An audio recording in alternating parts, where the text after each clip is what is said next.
أعوذ بالله من الشيطان الرجيم بسم الله الرحمن الرحيم الحمد لله الصلاة والسلام على رسول الله السلام عليكم ورحمة الله وبركاته. Welcome to our 8th class and our second class on chapter 8. How are you all? How are you doing?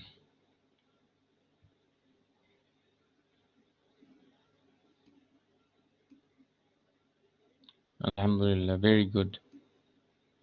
Excellent. Alhamdulillah, I'm doing well. Thank you for asking. Okay. So now things are starting to get serious. As you know, we are in the third week and you're gathering,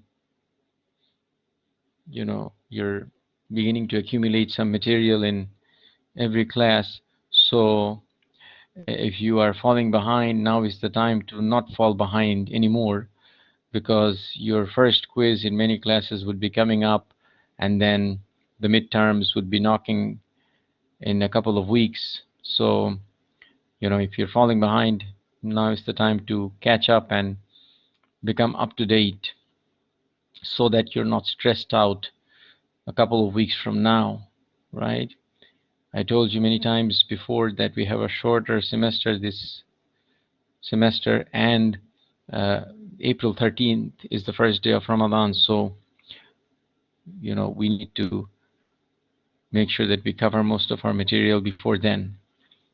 All right, so in our first chapter, which was chapter 8, we discussed attribute sampling, and we discussed the statistical method and the non-statistical method. In this chapter, we started to discuss the substantive procedure. We started to discuss what substantive procedures are, right?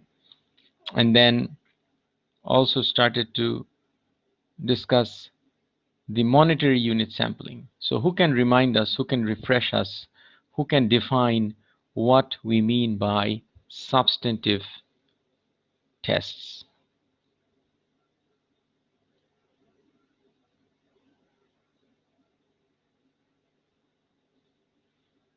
What do we mean when we say substantive tests?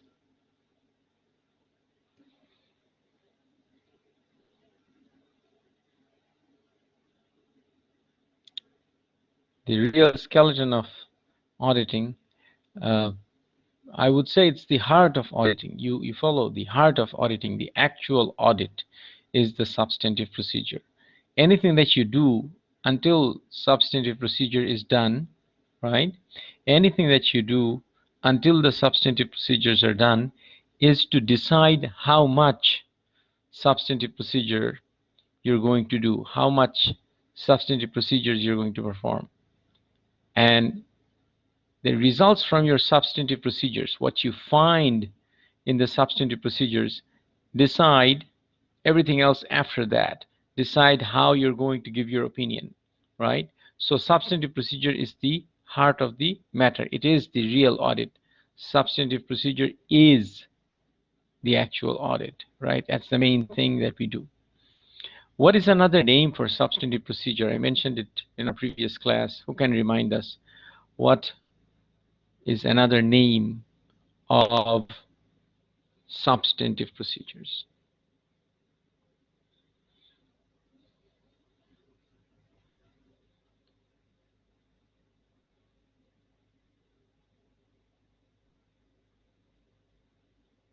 Anyone?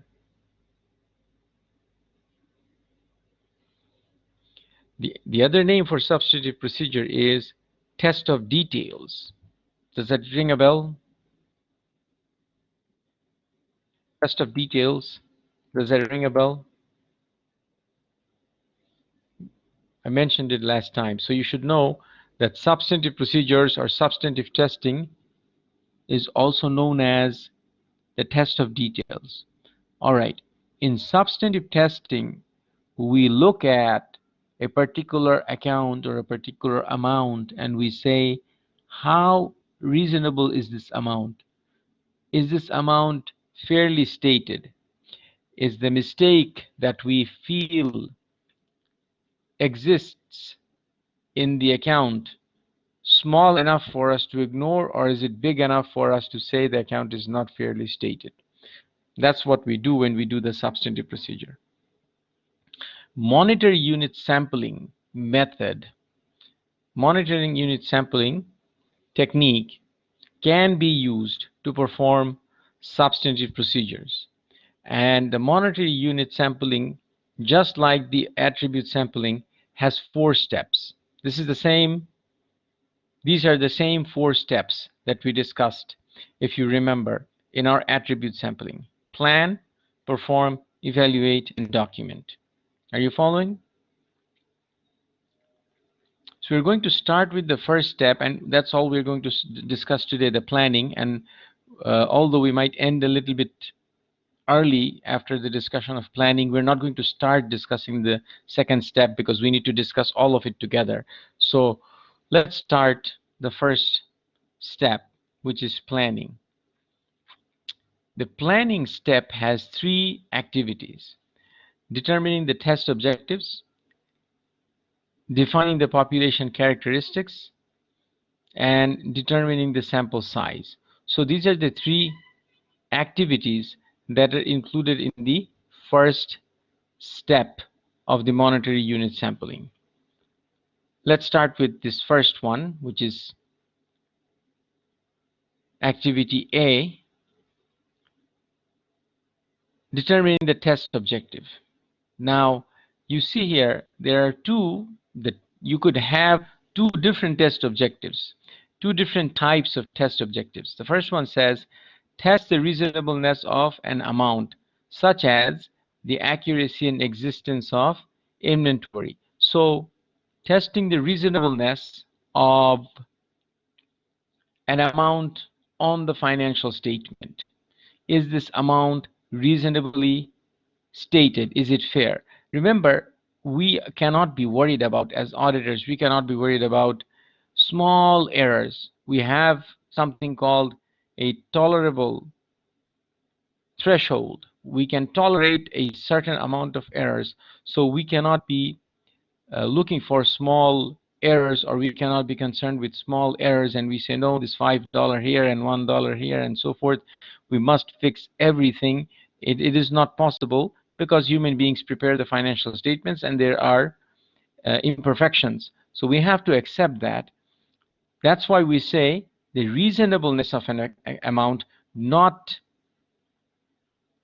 the exact accuracy of the amount. So we want it to be reasonably accurate, not exactly accurate, and we want to test whether an amount is reasonably accurate or not. That is our objective. And for example, we could look at inventory, we could look at accounts receivable, we could look at accounts payable, we could look at any of these accounts, right? That's one objective for which monetary unit sampling can be used. The second objective here is to develop an estimate of an amount. For example, you want to make an estimate that how much the sales return would be for a new product. So sales return, uh, sales returns are those transactions where the customer has purchased a product from you and they bring it back because there is something that they're not satisfied with. Either it's damaged, or it doesn't work properly, or they're not happy, they're not getting what they expected. For whatever reason, they bring it back. So you want to make an estimate of a new product's sales return. So you're launching a new product in the market, your client or you are launching a new product in the market, and monetary unit sampling can be used to make an estimate of how much of the sales that you make would be returned. Now, this is something that is a side point, and you should keep that in the back of your mind. This is not something that we are going to go deep into. This is just for information purposes. You should know that monetary unit sampling can be used for this purpose, okay? But we're not going to focus on this.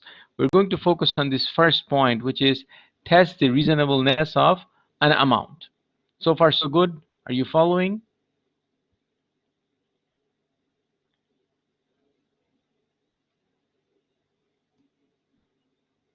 Okay. The point B, the second point is very good. The second point, or the second activity, is defining the population characteristics, right? So we have three things here defining in the definition of the population characteristics. The first is, what is the entire population, what we call the entire population.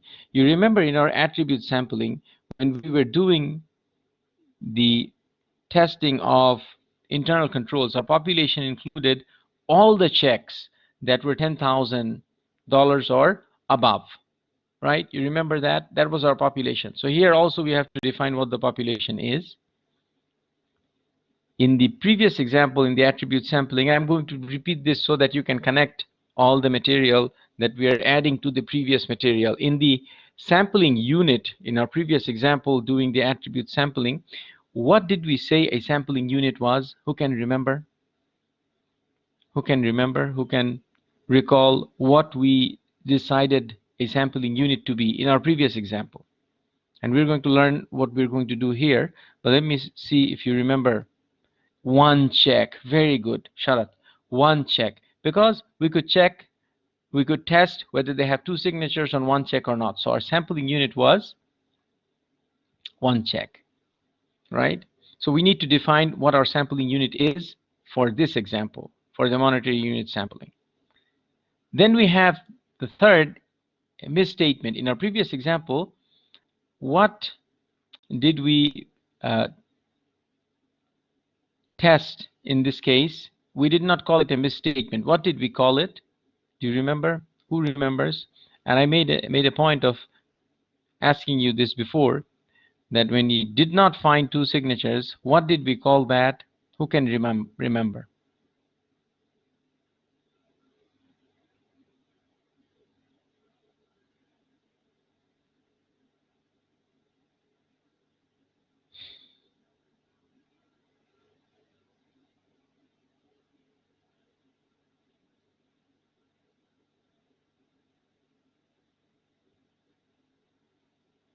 It starts with a D. Anyone? Deviation. Very good. Deviation. In this case, we call it a misstatement because we are looking at an amount. So the amount is misstated. But when you do not find two signatures, that is not a misstatement. That is a deviation from the procedure. That is a deviation from the procedure. Are you following? So let's see what we call the population, how we define the population. The population is monetary value of an account balance, such as accounts receivable. So let's take a look at the actual account. Let's take a look at how it looks like. What do we actually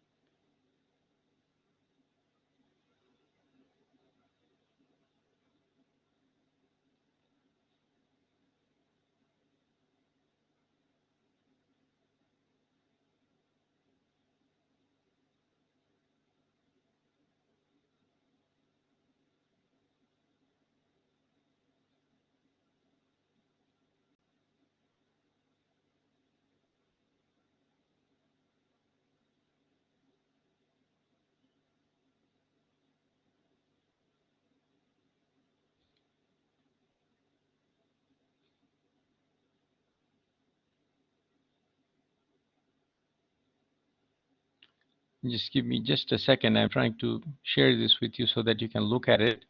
It would make more sense to you, inshallah.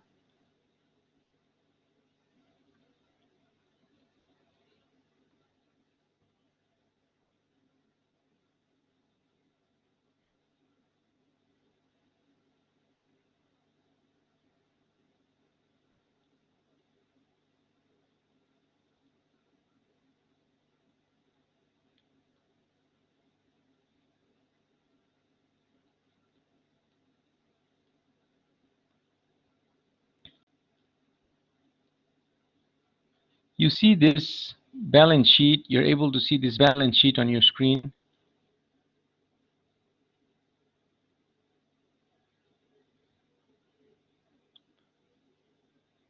Can you see the balance sheet? Right. So you see the second item just right next to cash and the current assets is accounts receivable, right? What is the amount in the accounts receivable?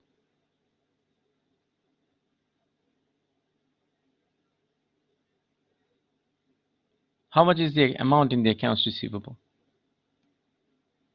9,040, right? So this 9,040 is made up of many small accounts receivable balances. As you see here, that 9,040 includes all of these individual accounts receivable balances. You have an accounts receivable balance from North Supermarket, from West Supermarket, from Big Supermarket. So this is the balance sheet of your client, and these are the customers of your client. So when we say we're going to define the population, we mean that any balance that is included in that big accounts receivable balance of 9,040 is included in the population. So the client has many customers. So let's say the client has 1,000 customers. We cannot look at each one of those individual balances to test their accuracy, test their reasonableness. So we're going to sample. But where are we going to sample from? We're going to sample from only those accounts that are beginning with AR. So we are not going to, if we sample and in our sample something else comes, it says AP or inventory or something else, we have to discard that. We have to only stick to the accounts that are included in the population of accounts receivable. Does that make sense? We are defining the population. So our definition of population in this case is only those accounts that are considered as accounts receivable. Is that clear?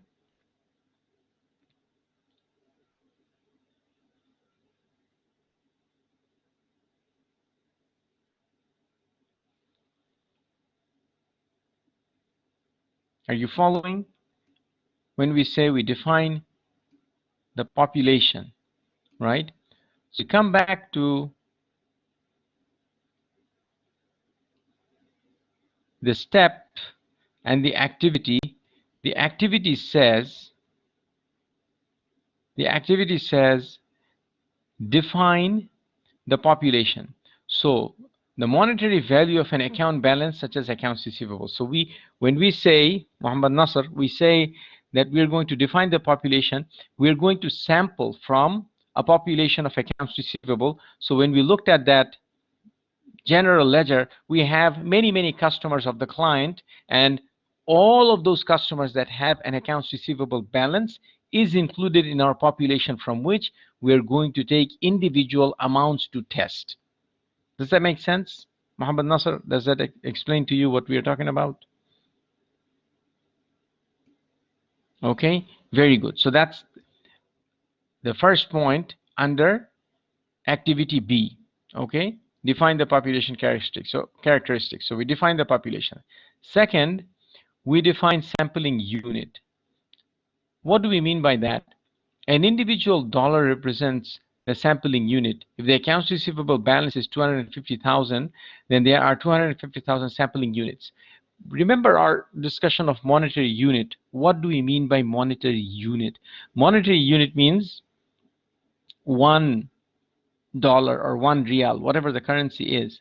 Now, if we have a balance of 250,000, in our case, when we looked at in the balance sheet that we looked at, we had 9,040. So every single dollar would be considered as a monetary unit. But you cannot verify every single dollar as a monetary unit.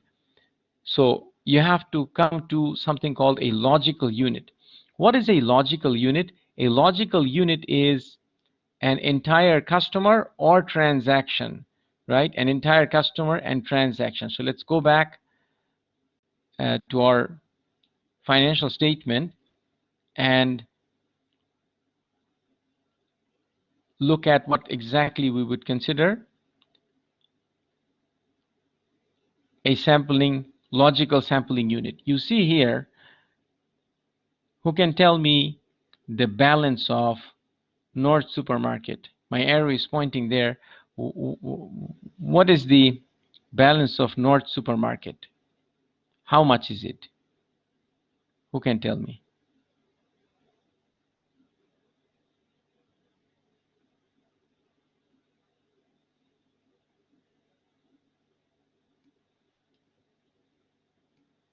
1750. Very good. So that amount we can verify. We can verify that amount, right? So we would call that a sampling, logical sampling unit, right? That's logical. We can verify that. We can see whether that 1750 amount is accurate or reasonably stated or not, right? So this is our sampling unit. We would consider this a sampling unit. So far, so good?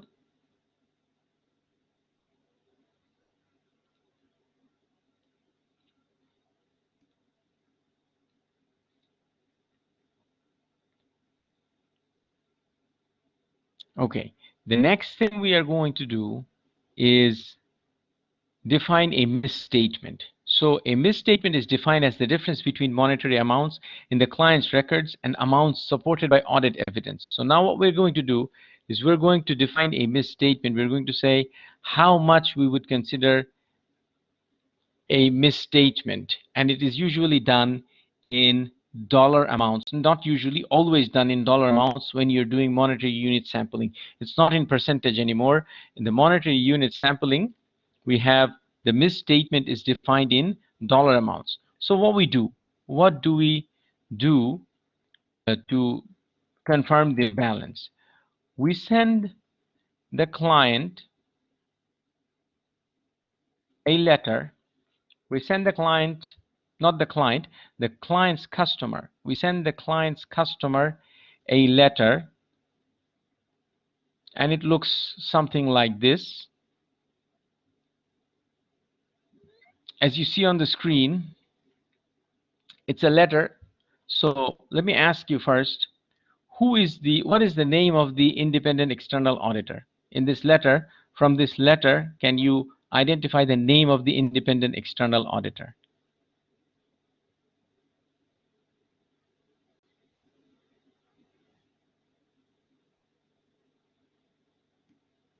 Adam and Associates. Very good. What is the name of the company under audit? What is the name of the client? What is the client's name?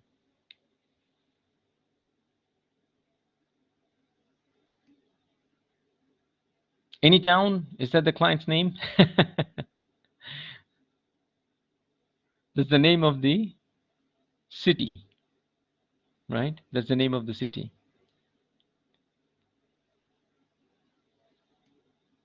Men and Boys Incorporated. Yes. So let's read the letter. It says, "Dear sir, we are working in the capacity of independent external auditors for Men and Boys Incorporated." So Adam and Associate is the independent external auditor, and Men and Boys is the client. Their records indicate that as of December 31st, 2015, there was an accounts receivable from your company. Please notify us whether you agree or disagree with this amount uh, stated below. If you disagree, then please provide the correct amount. So we are writing this letter to North Supermarket. Who's North Supermarket? Who's North Supermarket? What is North Supermarket's status? The client is Men and Boys. The auditor is Adam and Associate. Who's North Supermarket?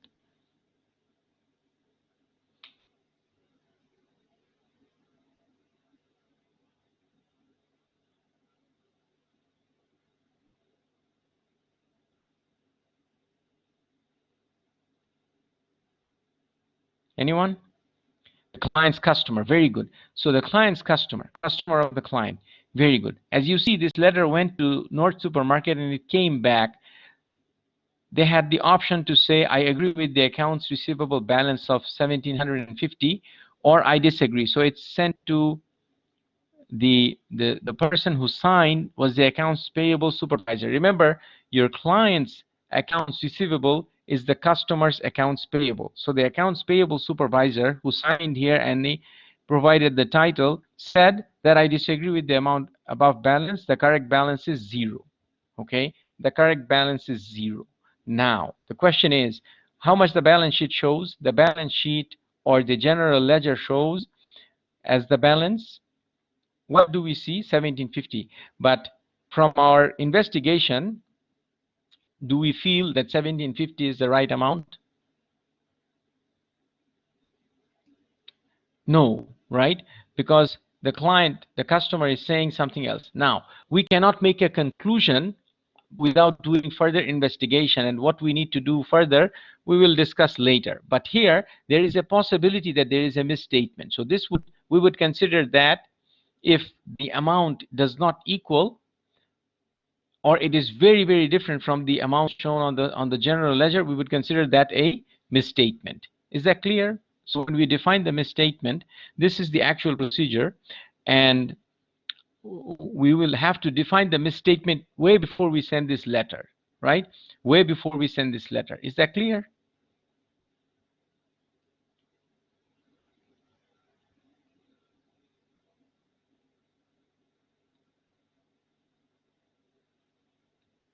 So coming back, okay, I have a question. Sharat says, so when Men and Boys Incorporated is being audited, the auditor is going to ask uh, our client to, what do you mean by that?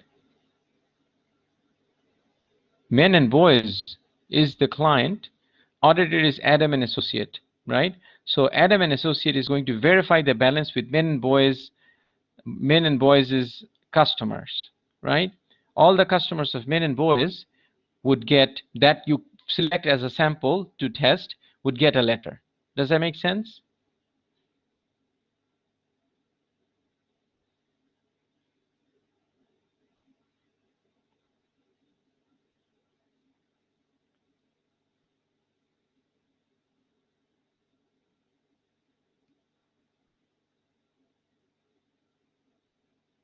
Men and Boys, when being audited, need to have their accounts payable verified from this company.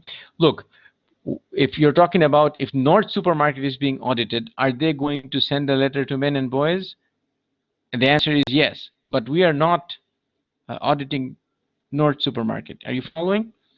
When we check the accuracy of the accounts payable of Men and Boys, we have other procedures, right? We will talk about how we do that. Does that make sense? All right.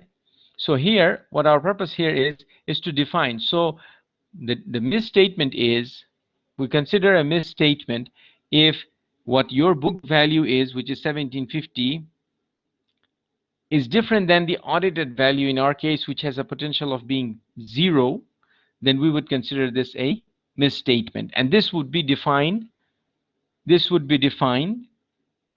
before you actually start working on the procedure. The question here is, most of the companies undergo audit in the same time of the year. Not most, but many companies do go under audit at the same time. But what does that have to do with what we are discussing? Why you ask this question? What is your purpose behind this question? I want to understand.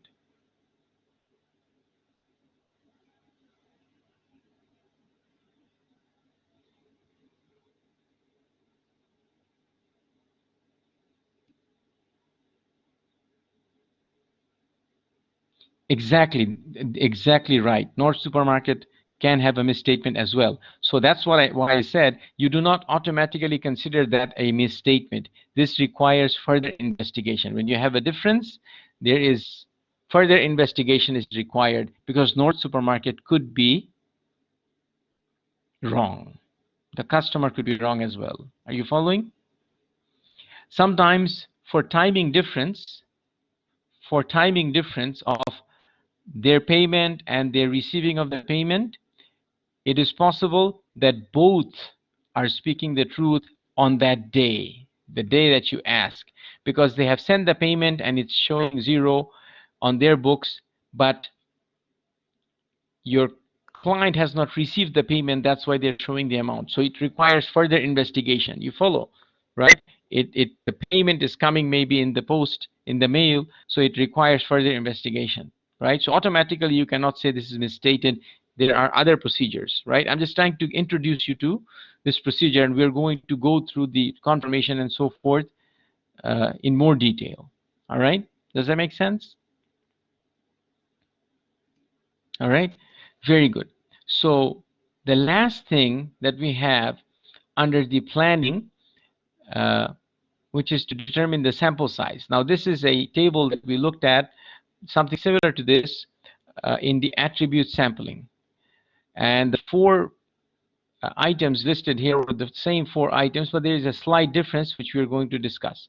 So the first one is the relationship of desired confidence level with the sample size. Now, let's go back and make sure we understand and we remember, what do we mean by confidence level? When we say we are 95% confident, right?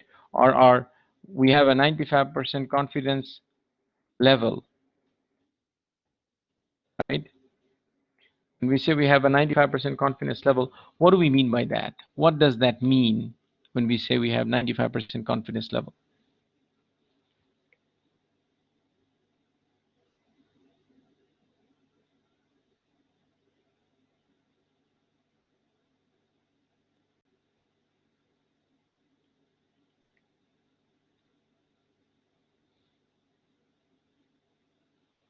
Anyone? 95% confidence level?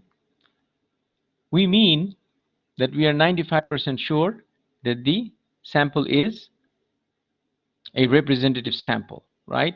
The sample is a representative sample.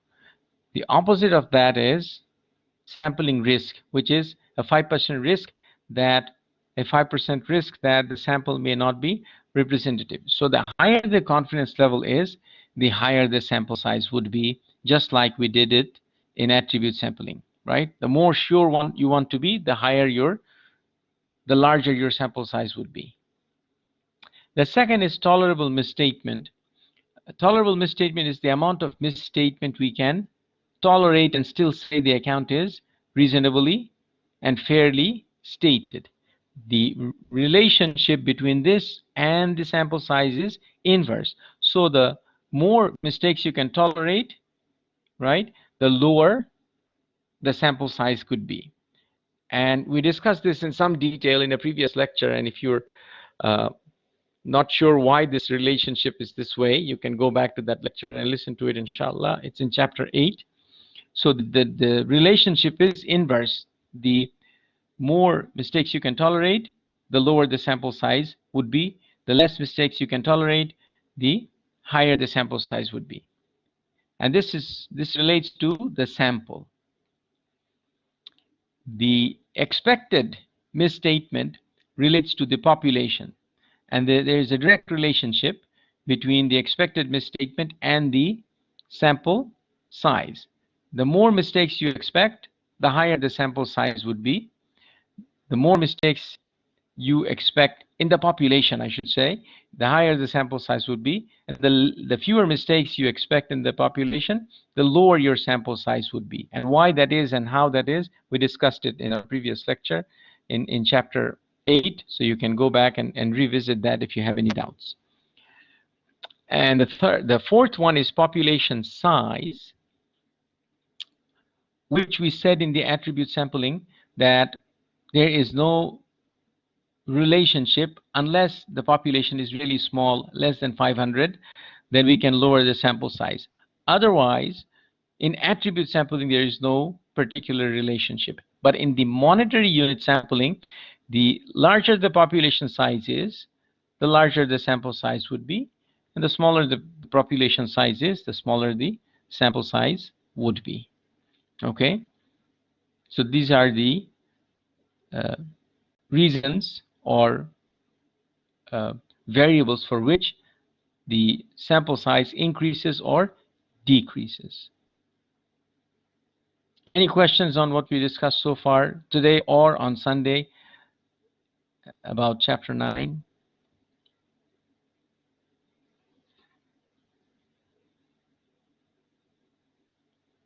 No questions? All right. In that case, we'll end here, inshallah, and I will see you on Thursday. Assalamu alaikum wa rahmatullahi wa barakatuh.